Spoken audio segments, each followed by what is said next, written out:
예, 비하인드 뉴스를 지금부터 시작하겠습니다. 이성대 기자와 함께하죠. 어서 오세요. 예. 자, 첫 번째 키워드는 어떤 겁니까? 자, 첫 번째 키워드입니다. 신공항 공황 상황이라고 잡아봤습니다. 예. 앞서 여러 번 지금 나왔습니다. 정부는 지금 김해공항 확장이 사실상 신공항 건설과 같다는 입장을 내놨는데요. 자, 따라서 이 신공항 백지화라는 용어에 상당히 좀 거부감을 드러낸다는 분석입니다. 예. 그 단적인 예가 바로 어제 새누리당 논평인데요. 어제 지상욱 원내대변인이요. 이렇게 얘기를 했습니다. 신공항 건설 백지화와 김해공항 확장이라는 결정은 뭐 존중돼야 된다는 식의 논평을 냈습니다. 예. 하지만 20분 뒤에 정정 논평을 냈는데요. 이렇게 냈습니다. 신공항 건설은 김해공항 확장으로 결정된 만큼 존중돼야 된다라고 하면서 백지화라는 표현을 뺐습니다. 예. 이른바 이제 그 흔히 얘기하는 프레임의 변화를 이제 기도했다 뭐 이렇게들 얘기를 하고 있는데, 근데 엄연히 있는 곳을 확장하는 개념이기 때문에 전혀 새로운 공항을 짓는 건 아니다 이런 지적도 나오고 있는 거 아니겠습니까? 그렇습니다. 그런 지적들이 많이 나오고 있는데요. 당장요. 이것도 오늘 여러 번 보셨을 텐데 이 대구 지역의 한 일간지는 일면을 백지 발행하면서 신공항 백지화에 강력하게 항의하는 모습을 보여줬습니다. 일면을 백지화한 거군요, 그러니까. 그렇습니다. 예. 자, 신공항 백지화라는 이 정부의 주장이 앞으로도 상당히 논란이 될 수 있는 대목을 보여주는 장면인데요. 예. 당장 야권에서도요. 이 결정에 대해서 박지원 국민의당 원내대표는 자, 오늘 최고의 명언이다. 이 청와대의 공약을 지켰다는 발언은 최고의 명언이라고 이렇게 비판을 했고 예. 또 일각에서는 김해공항은 신공항이 아니라 창조공항이다. 뭐 이런 식의 비판도 나오고 있습니다. 예. 아무튼 뭐 논쟁이 좀 계속 갈 것 같습니다. 두 번째 키워드 꺼내볼까요? 자, 두 번째 키워드입니다. 처음부터 김해였다. 좀 이어지는 이야기인데요. 예. 김무성 전 새누리당 대표가 어제 이렇게 얘기를 했습니다.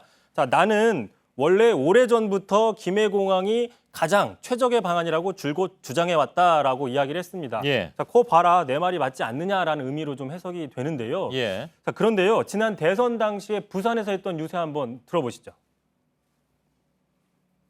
앞으로 건설될 동남권 신공항은 가덕도에 반드시 유치시키겠다는 약속을 여러분 앞에 합니다, 여러분. 예. 이성대 기자를 피해갈 수는 없군요. 예, 알겠습니다. 김해공항 확장 가지고 줄곧 주장해온 것은 분명히 아니다. 이거 뭐 드러나 버렸습니다. 의도적으로 다른 말을 한 건 아니겠죠, 물론. 그렇습니다. 이제 아무래도 부산의 유력 정치인이다 보니까 입장을 낼 수밖에 없는 이런 곤혹스러운 처지가 깔린 게 아니냐는 분석이 나오고 있는데 예. 참고로요. 김무성 전 대표 하니까 과거에 또 재미있는 이야기를 하나 했습니다. 예. 뭐라고 했냐면요.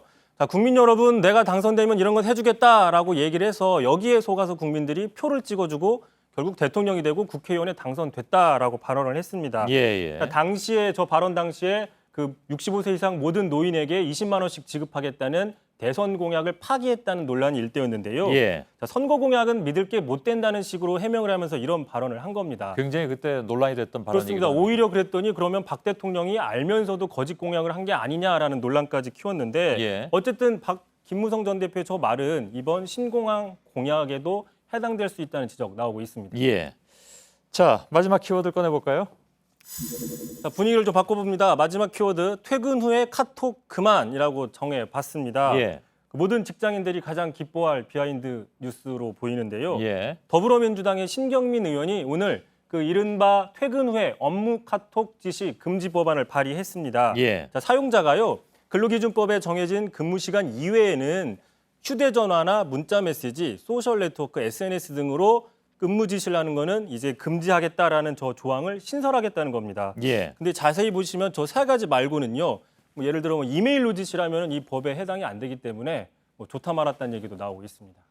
아, 그럼 여기 빠진 거는 다 된다는 얘기로 해석을 한다는 얘기인가요? 그렇게 해석이 될 수 있기 때문에 예. 하긴 법 조항이니까 저기 빠지면 뭐 할 말이 없는 빠져 있으면 예. 글쎄 근데 그 취지를 생각해야 되는 거 아닌가 싶기도 하고요. 아무튼 알겠습니다. 근데 이건 뭐 지난번에 저희가 팩트체크에서도 다룬 바가 있습니다만 퇴근 후에 카톡 지시 이건 뭐 굉장히 스트레스가 된다면서요. 그때 그 김필규 기자도 그런 이야기를 직접 했었던 걸로 예. 기억이 나는데요. 마침 오늘 그 한국노동사회연구소가 주최한 카카오톡이 무서운 노동자들 포럼이라는 그 행사가 있었습니다. 예. 거기서 발표된 내용을 보면요. 노동자들 10명 중에 7명 정도가 근무 시간이 이외에도 스마트 기기로 일을 하고 있고 또 그거를 일주일로 계산을 해보니까 주당 11시간이 넘는 초과 근무를 하고 있다고 합니다. 아, 그게 시간으로도 계산이 돼서 나오는 모양이군요. 예. 예, 알겠습니다. 반성할 사람들은 많이 있는 것 같습니다. 어찌됐든 그렇습니다. 이성대 기자였습니다. 수고했습니다. 네.